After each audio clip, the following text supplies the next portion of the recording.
Morning चुंकी is coming संगे নিয়ে छोटा सा प्यारा सा नाना सा मुन्ना सा my family rainbow with me. তোমরা সবাই কেমন আছো? আশা করি খুব ভালো আছো।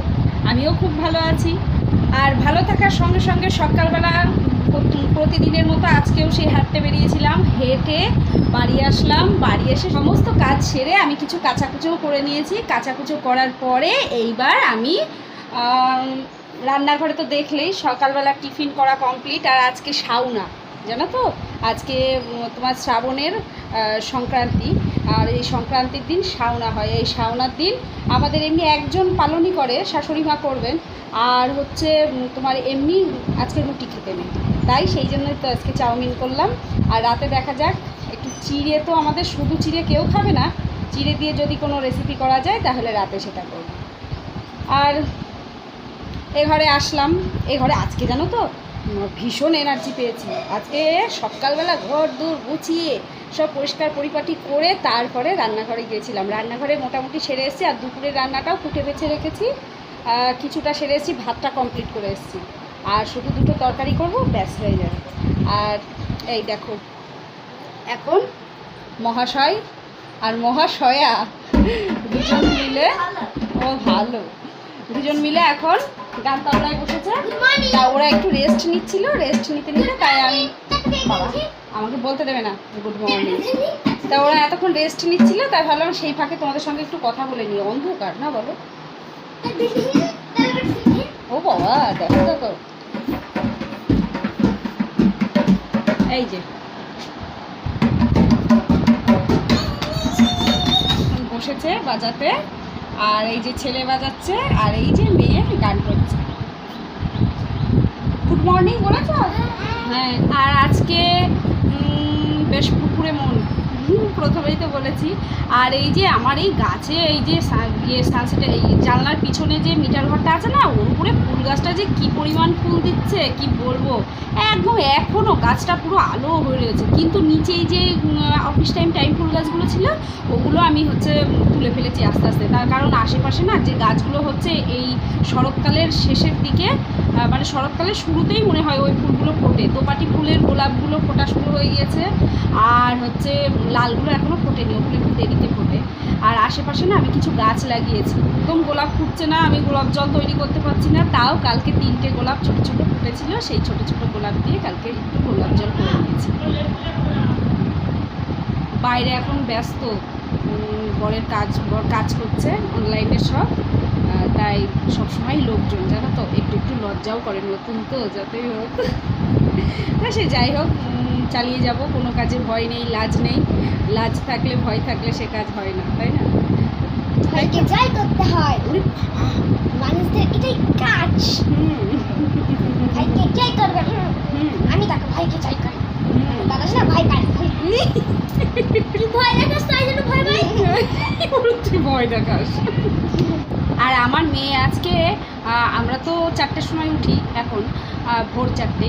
আর আমার মেয়ে আজকে 4টের সময় উঠে পড়েছিল, তারপরে থাবড়ে থাবড়ে ঘুম পাড়িয়ে দিয়ে আবার 5:30টার সময় উঠে ওর রীতিমতো সকাল ভোরবেলার যে রেওয়াজটা সেটা করেছে। আর ছেলে তো পাশে বালিশ চাপা দিয়ে শুয়েছিল। যাই হোক, ওকে তুলে দিয়েছি কোনো রকম, বলেছি যা ছাদে ওর, উঠে একটু ব্যায়াম কর, খোলা হাতে যে ব্যায়ামগুলো সেগুলো কর। ওরা দুজনে মিলে খোলা হাতে ব্যায়ামগুলো করেছিল, করে ওরা নেমে আসলো, এসে ব্রাশ করে সব আমরা, তারপরে তো আমাদের যার যার কাজ শুরু হয়ে গেল। আর এবার আমার কাজ ওদেরকে একটু গাইড করা।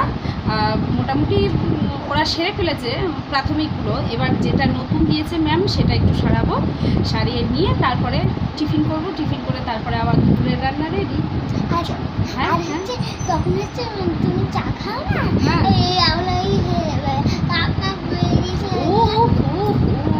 আজকে আমি এই ঘরে সব গোছাচ্ছি, ও ঘরে গিয়ে দেখি কমপ্লানের কোটো, চায়ের সমস্ত কাপ বাটি, জল গরম করবো তার বাটি, সব আমার হাতের কাছে রেখে দিয়েছে। রান্নাঘরটা পর্যন্ত ঝাড় দিয়ে রেখেছে, জানো?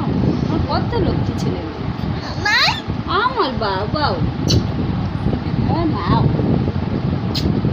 চলো চটপট সেরে নিয়ে তারপরে আবার তোমাদের তো সারাদিন তো পড়ে রইলই, ফাঁকে ফাঁকে একটু একটু করে গল্প করবো। চলে এসেছি রান্নাঘরে, এইবার রান্নাটা সারবো। সারার পরে লাইট জ্বাললাম, চলো রান্নাটা সেরে নিই। ঘরটা গোছানো বাকি ছিল, গোছানো হয়ে গেছিলো, মোছা বাকি ছিল, মুছে নিলাম। আমাদের টিফিন খাওয়া তো কখন হয়ে গেছে। এইবার রান্নাটা সেরে নিয়ে তারপরে ছেলে মেয়ে স্নান করাবো। দুদিকে দুটো কড়াই বসিয়ে দিয়েছি। এই কড়াইটা পুড়ে গিয়েছে, তার কারণ কি জানো তো, এই কড়াটায় চাউমিন রান্না করেছিলাম, করার পরে মাছ ভেজেছি, আর যেই না ভেজেছি একদম সব ছ্যাঁকালাকা বেবি হয়ে গিয়েছে। ছ্যাঁকালাকা না, ছ্যাঁকালাকা বেবি। যাই হোক, চলো কড়াই দুটো স্টোভই ধরিয়ে দিয়েছি। কি রান্না করব আজ? রান্না করব এই যে গোটা গোটা পটল, এটাকে সর্ষে পোস্ত বাটা দিয়ে, লঙ্কা বাটা দিয়ে করব। আর এই দেখো চ্যাং মাছ বা লাঠা মাছ বলতে পারো, ছোট্ট ছোট্ট। আর এই মাছটা আলু আর বেগুন দিয়ে কুচি কুচি করে আলু আর বেগুন কেটে যদি পোস্ত আর সর্ষে বাটা দিয়ে করা যায় না, অসাম লাগে খেতে। আর যদি এই মাছটা এই মাছ না হয়ে যদি চুনো মাছ হতো, আরও ভালো লাগতো খেতে। সে যাই হোক, এই মাছটা, আর এই মাছটা দেখে না একটা কথা মনে পড়ে যাচ্ছে, আমার দাদুর কথা, মানে আমার মায়ের বাবা। আমাদের ওই বাড়িতে, বাবার বাড়িতে তো কেউ এই চ্যাং মাছ খায় না, তা আমার খুব একদিন খেতে ইচ্ছা করেছিল। দাঁড়াও, আমার মুখ দেখতে পাচ্ছ না তোমরা। তা আমার খুব খেতে ইচ্ছা করেছিল জানো না। তখন আমার দাদু বলেছিল যে তুই চলে, তখন আমি এইচএস পরীক্ষা দিয়েছি। আমার দাদু বলছে তাহলে তুই চলে আয় এখানে, হাঁসখালি আমার দাদুর বাড়ি। তা বলছে এখানে চলে আয়, আমি তোকে চ্যাং মাছ খাওয়াবো। সে আমি তো গেছি, বাবা তো বলে না খাওয়া হবে না ওইগুলো। সে যাই হোক, গেলাম, গিয়ে আমার তো খুব খেতে ইচ্ছা করেছে। আর আমার দাদু তখন এইরকম বড় বড় পিস হয়েছিল জানো না চ্যাং মাছের, সেই মাছ নিয়ে এসে আমাকে খাইয়েছিল। খুব কষ্ট হয় থেকে থেকে। আর আমার দাদু ক্যান্সারে মারা যায়। আবার আমার বাবু, মানে আমার শ্বশুর মশাই, উনিও তো হঠাৎ 20 দিন বিছানায় পড়ে গেল বলতে রাস্তা দিয়ে, উনি তো প্যারালাইসিস রোগী ছিলেন, এমনি 12 বছর প্যারালাইসিস ছিল, কিন্তু হাঁটতে চলতে পারতো। একটা পাটা অবশ্য হয়েছিল, হাঁটতে চলতে পারতো উনি। তার যাই হোক, সে একটু পড়ে গিয়ে তারপরেই তো 20 দিন উনি থাকলো, তারপরে আর আমাদের মধ্যে এখন আর নেই। তাই আগেকার মানুষগুলো চলে গেছে, ভীষণ মন খারাপ করে যে যদি থাকতে পারতো তাহলে আমরা এই যে এত কিছু করছি এগুলো সব দেখতে পারতো। আমার ছেলে মেয়ে আজকেও খেতে বসে বলছে যে আমার দাদু নেই, আমার ঠাম্মি আমাদের খুব ভালোবাসে, এরকম বলছিলাম যে হ্যাঁ দাদুও খুব ভালোবাসতো। এখন ঠাম্মির ঘরে খেলা হচ্ছে, লুডো খেলা। ঠাম্মি বাড়ি ছিল না, না এসেছে। চলো যাই হোক, মন খারাপ করে লাভ নেই, চলো রান্না করি। যাই হোক, তেলের মধ্যে এবার দেবো 5 ফোড়ন। আর পেঁয়াজ একটু দিলে ভালো হতো, কুচিয়েও রেখেছিলাম, চাউমিনের সঙ্গে খেয়ে নিয়েছে জানো সবাই। কাঁচা পেঁয়াজ খুব ভালো খাই আমরা, আমার ছেলে বাদ দিয়ে। এইরকম ঝিরিঝিরি করে বেগুন আর আলুগুলো ঝিরিঝিরি করে কেটে নিয়েছি। আর এই বেগুন আলুটাকে খুব ভালো করে ভাজতে হবে, যত ভাজা যাবে তত টেস্ট হবে এই তরকারিটা। এবার করবো ওই মাছের ঝালটা, এর মধ্যে দিয়ে দেবো, ঝালই বললাম, এর মধ্যে দিয়ে দেবো একটু লবণ,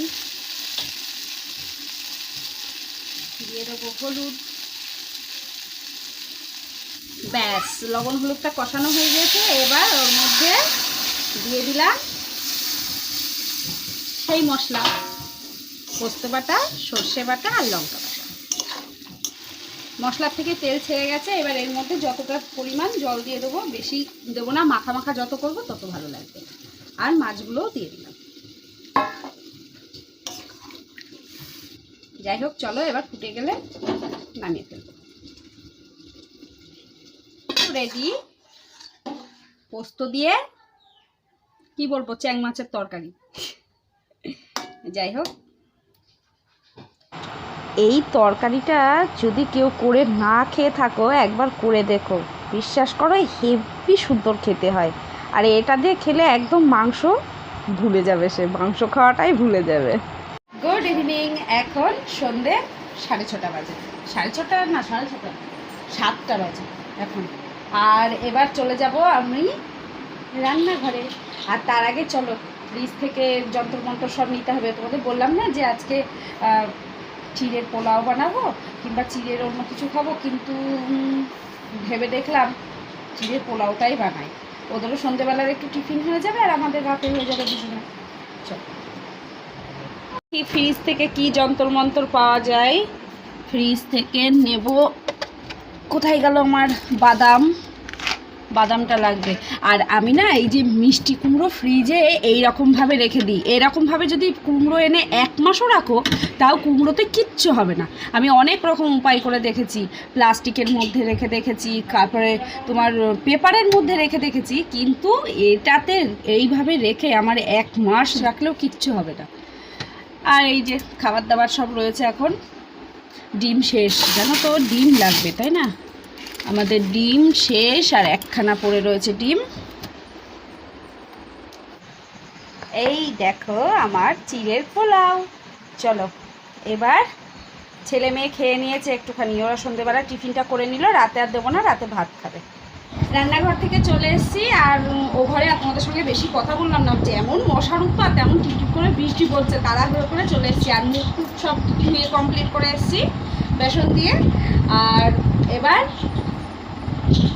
টাটা বাই বাই করার পালা। তার আগে তারপরে আমার ছেলে তো আমাকে একটা কথা বলতে বলেছে। ও বাবা এসো, আমার ছেলে স্ট্যাপলার, ও বাবা কাজ করছিল কম্পিউটারের ওখানে, ওকে স্ট্যাপলারের মধ্যে পিন ভরতে বলেছিল, তা ও পিন ভরেছে। ভরার পরে সেটা নিয়ে একটু কেরামতি করতে গিয়েছিল। ও পিন ভরতে গিয়ে হাতে লেগে গেছে, বুড়ো আঙুলটায় অনেকটা রক্ত বেরিয়েছে জানো তো। এখন আর কাজ কি, এখন তাড়াতাড়ি করে সব মাথা ফাতা আসেনি। আর হ্যাঁ, যারা মনে করছো যে তোমার বাড়ির বাচ্চা চিড়ে খেতে ভালোবাসে না, আমার মতো এরকম চিড়ের পোলাও করে খাওয়াতেই পারো। আর আজকে এর আগে না আমি চিড়ের পোলাওটা করিনি কোনোদিন, আসলে চিড়েটা আমাদের ভালোই লাগে না, কিন্তু আজ মনে হলো যে হঠাৎ একটুখানি করেই দেখি না। আর কিচ্ছু দিইনি একদম, শুধু একটু ডিম গুঁড়ি গুঁড়ি করে দিয়েছি আর একটু বাদাম, কাজু বাদাম ছিল, ওই দিয়ে তেলের উপর একটু টমেটো দিয়ে নাড়াচাড়া করেছি। আর হ্যাঁ, ওই গোটা গরম মশলাটার জন্য পোলাওটা বেশি স্বাদ হয়। আর তাহলে আর আমার মতো বাচ্চা যাদের আছে ঘরে তারাও খেতে পারো, কারণ আমি একদমই তো খেতে পাই না বাচ্চার উপর দিয়ে। চলো আজকের মতো টাটা, আবার দেখা হচ্ছে আগামী ভিডিওতে। ততক্ষণে তোমরা সবাই খুব ভালো থেকো, সুস্থ থেকো। আর হ্যাঁ, বাচ্চাদের মনকে ভালো রাখার জন্য এটুকু মায়েদের কর্তব্য করা, আর এটুকু করলে বাচ্চাদেরও মন ভালো থাকবে, আর বাচ্চার মন ভালো থাকলে মা তো খুশি থাকবেই। তাহলে চলো, আগামী দিন আসছি একটা নতুন সকাল নিয়ে, নতুন দিন নিয়ে। ততক্ষণে টাটা।